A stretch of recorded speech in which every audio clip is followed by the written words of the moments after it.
Bonjour, je suis Dominique Ajus, bienvenue dans ce tuto sur Camera Raw, le troisième, dans lequel nous allons parler du travail de la couleur. Alors j'ai ouvert ici une photo très colorée qui est appropriée pour le travail donc, de la couleur sur Camera Raw. On a déjà vu dans des tutos précédents comment travailler avec l'onglet basique, également avec l'onglet détail. Je vous mettrai le lien dans la description, de manière à ce que vous puissiez y avoir accès. Le quatrième onglet, donc sur Camera Raw, est l'onglet qui va gérer la teinte, la saturation et la luminance des couleurs. Donc on va voir un petit peu comment ça fonctionne, ça va être très simple. On voit qu'on a 1, 2, 3, 4, 5, 6, 7, 8 couleurs disponibles sur les curseurs dans ce pavé qui est ici. Et on va voir ce qu'on peut en faire. Donc d'abord on a 3 onglets en haut. On a la teinte qui est ici, la saturation et enfin la luminance. Donc la teinte, comme le nom l'indique, va nous permettre de décaler la teinte de certaines couleurs. Alors, on va faire un essai déjà avec le rouge. Donc le curseur du rouge est le premier. Et on voit, c'est assez pratique, on voit dans le dégradé qui se trouve sur le curseur, de quelle couleur nous disposons dans les rouges. C'est-à-dire que les rouges, on va pouvoir les tirer vers les magentas en allant vers la gauche et vers les oranges si on bouge le curseur vers la droite. Alors, je vais donc prendre ce curseur ici et je vais le tirer vers la gauche. Et on va voir que les rouges, petit à petit, se décalent vers les magentas. A l'inverse, donc, si je vais vers la droite avec mon curseur, on va plutôt passer dans des teintes orangées. Vous voyez que on isole complètement les rouges, c'est-à-dire que les teintes qui sont différentes du rouge, c'est-à-dire les bleus qui sont ici, les jaunes par exemple, ne sont absolument pas affectées par ce curseur.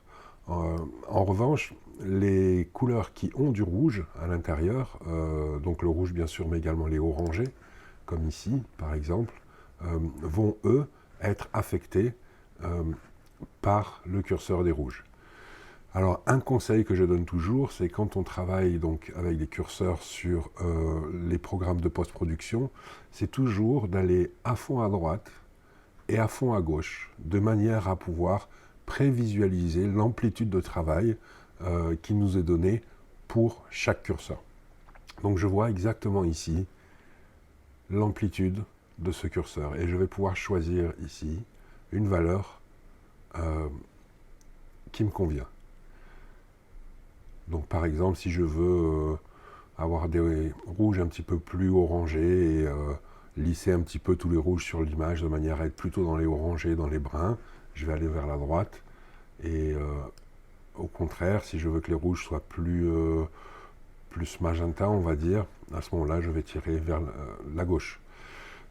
Toujours la même petite astuce, quand on veut remettre un curseur au milieu, c'est-à-dire à 0 ici, c'est un petit peu compliqué de le faire à la main. Ce qu'on va faire tout simplement, c'est qu'on va cliquer 2 fois sur le curseur et il va se remettre automatiquement à 0. On va voir maintenant le curseur suivant qui est le curseur des oranges. C'est exactement la même chose et on voit qu'ici les oranges tirent soit vers les rouges du côté gauche, soit vers les jaunes du côté droit. Voilà. Le fait de travailler sur un fichier RAW, bien sûr, me permet d'avoir une amplitude de travail nettement plus grande que si j'étais évidemment sur un fichier JPEG. On continue ici avec les jaunes qui vont pouvoir partir vers les orangés ou au contraire plutôt vers les verts. Et ainsi de suite. Bon, je ne vais pas faire tous les curseurs. Vous avez compris comment la teinte fonctionne. On va parler maintenant de la saturation. Alors la saturation, c'est tout simplement l'amplitude, l'amplification, on va dire, des couleurs. Alors, on va pouvoir ici prendre les rouges, par exemple, le premier curseur. Si je pousse mon curseur vers la droite, je vais donc saturer uniquement mes rouges.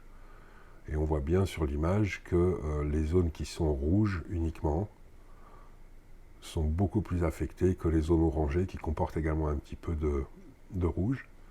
Et à l'inverse, donc si je vais vers la gauche avec mon curseur, je vais donc désaturer les rouges. Donc vous comprenez tout de suite que c'est assez pratique de manière à ajuster certaines couleurs, à leur donner plus de présence, donc plus de saturation, et donc de les aligner éventuellement avec d'autres couleurs. On va faire la même chose avec l'orange. Comme il y a beaucoup d'orange dans l'image, ça va être assez visible. Voilà. On va faire un petit essai aussi avec les bleus, comme il y a pas mal de bleus dans l'image. Voilà, là on voit que ça marche très très bien avec les bleus.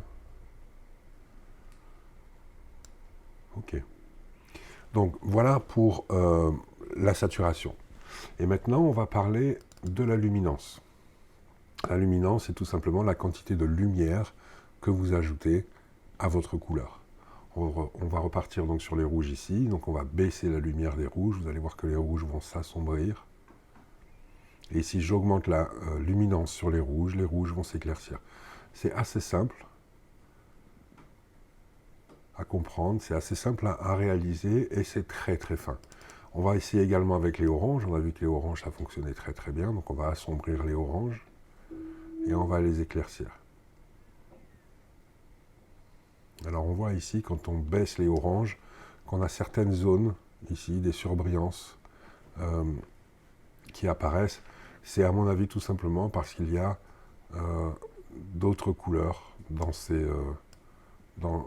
teintes. Voilà, et on arrive à corriger ça. C'est toujours pareil, hein, dès qu'on est en post-production, quand on travaille sur à peu près n'importe quel onglet, n'importe quel curseur, c'est toujours important de garder des valeurs légèrement en dessous de ce qu'on penserait être parfait. On est très très vite emporté et on risque de booster un peu trop les couleurs ou la luminance ou assombrir trop des couleurs.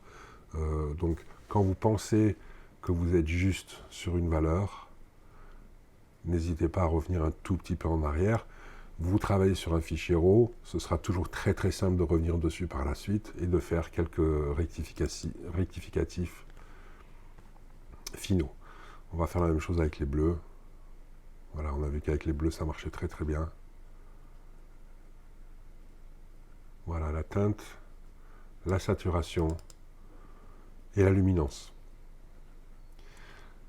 Alors je vais attirer votre attention sur une chose avant de terminer, c'est si on retourne dans l'onglet basique, donc le premier, dont on a déjà parlé dans un tuto, et que je clique ici sur noir et blanc pour passer mon image en niveau de gris, d'accord, et que je retourne maintenant sur mon onglet de teinte, saturation et luminance, celui-ci a changé de nom, c'est maintenant un onglet dédié uniquement au noir et blanc. En revanche, on a toujours les couleurs sous-jacentes qui sont ici, et on va pouvoir contraster notre image en utilisant ici la luminance. Donc je vais pouvoir contraster mon image, et vous voyez que ça isole vraiment très très bien certaines parties de l'image.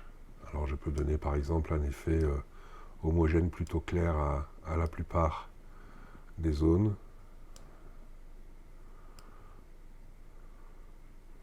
Ou à l'inverse, choisir de contraster plus en assombrissant certaines zones.